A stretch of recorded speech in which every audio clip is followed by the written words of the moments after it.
and its allies to trip into more blunders, and that means creating non-stop, perpetual war in the Middle East. Well, I'm going to make this interesting and disagree with everyone. Okay. I do not accept the premise, which probably isn't too much of a surprise, but nonetheless, I reject the premise that the whole point of the so-called war on terror or investing in the Mujahideen was to somehow fight terrorism or to make a better world. I would argue that if you really want to know what's happening with Middle Eastern policy, then you must read Oded Yanan's A Strategy for Israel in the 1980s. Now, in that document, which is pretty much being played out to a T right now and has been for many years, there were serious objectives for Israel. And Israel's main objectives were to expand and grow in line with the Greater Israel Project. And in order for it to do that, there would need to be an excuse to justify the expansion of Israel, and in order to do that, we would have to sow the seeds of sectarian hatred and violence in the region. The #1 target of this plan was Iraq. We've achieved that. That's not a failure. That's actually a success. Iraq is a failed state largely. It is an absolute basket case. Sectarian hatred is absolutely insane. We see the beheadings and all of this madness, and we think it's a disaster. No, it's not at all. In fact, it's all part of the plan to break up Iraq into 3 different states.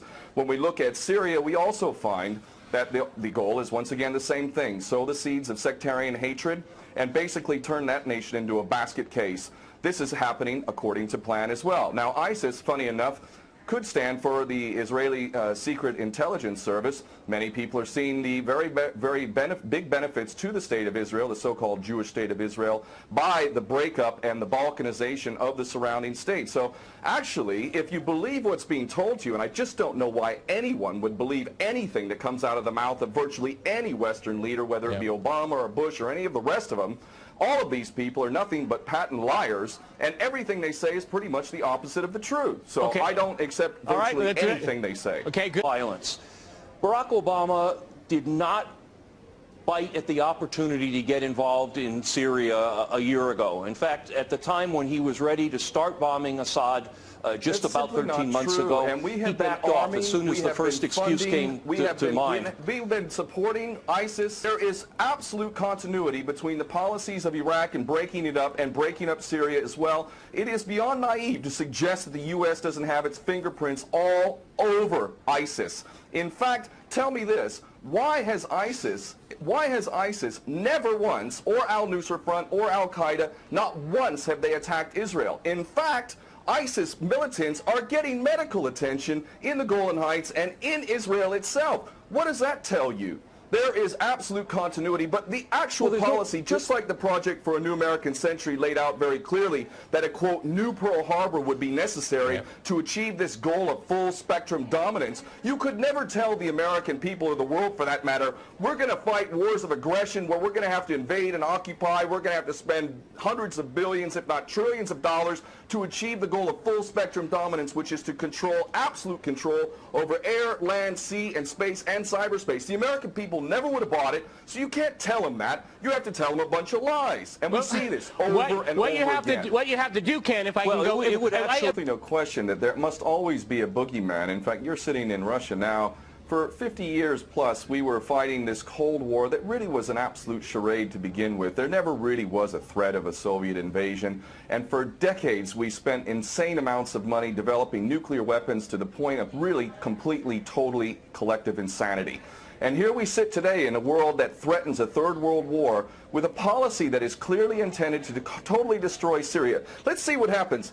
If we take Bashar al-Assad out of the equation in Syria, does anybody with half a brain not understand that that vacuum that's going to be created is going to be a vacuum filled by the most powerful interests there? And who is that right now? Well, that would be our best friends and allies, these little Frankenstein monsters that we create, whether it's al-Qaeda or al-Nusra Front or the latest ISIS monster that we've created. Those are the ones that are going to fill that vacuum, and that fits perfectly in line with Oded Yanan's A Strategy for Israel in the 1980s. And if these other two gentlemen haven't read that document, I seriously suggest you do. Another thing that's really worthy of pointing out is the so-called Islamic State is anything but Islamic. And yes, there is a war on Islam.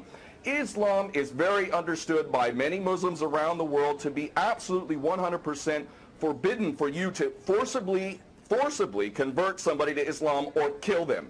This is totally untrue. Back in the medieval times, when there was Muslim empires, it was an absolute understanding and policy amongst the Muslims who were in charge at that time that those who practiced whatever religion were allowed to continue practicing that religion, and they were not even forced to pay taxes into the Muslim empire itself. However, if people wanted to practice that religion, they would not be able to derive the benefits of the tax system and so on and so forth. The bottom line is no Muslim in their right mind would justify going in and literally executing men, women, and children simply because they don't convert to your religion. These people are not Islamic. They are creations of the monster, which is the empire of the United States and all its cohorts in Israel and England in particular. And this monster is purposely created to justify the continuing insanity of the never-ending war policy, which is really the core of America. And that is exactly why I renounced my U.S. citizenship. This madness cannot be considered anything but the major threat to the world. Okay, Peter, in New York, one of the things we've seen... There are very obvious solutions. One is to arrest the traitors in the U.S. Congress and White House who have sworn to uphold the U.S. Constitution, and somehow the American people have sat by while the President has afforded himself the power to execute anyone, anywhere, anytime, for any American citizen to be detained without any due process of law, no representation, incognito, and theoretically he could be condemned to death by a military tribunal in secret and executed. All of this operating under supposedly the United States Constitution. So all of these traitors need to be arrested first and foremost. When Netanyahu came to the Congress a couple years back, he received 29 standing ovations by these cowardly chicken hawk traitors. So the American patriots need to stand up and grab a pair and ultimately have some integrity and get rid of these traitors. Secondly, cut off all funding to Israel. Israel is a pariah state, a criminal state. It is committing active policies of genocide by the legal definition of the word according to Black's Law Dictionary.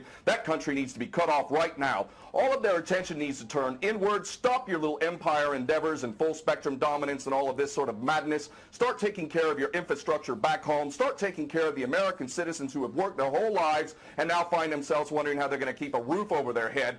All of that is very obvious and very sensible. Or America can continue to decline into an absolute total pariah state, hated and resented around the world, and maybe bring the whole world into World War III. I would prefer that we do the former instead of the latter, but ultimately we need some serious change in government, and that means getting rid of these traitors.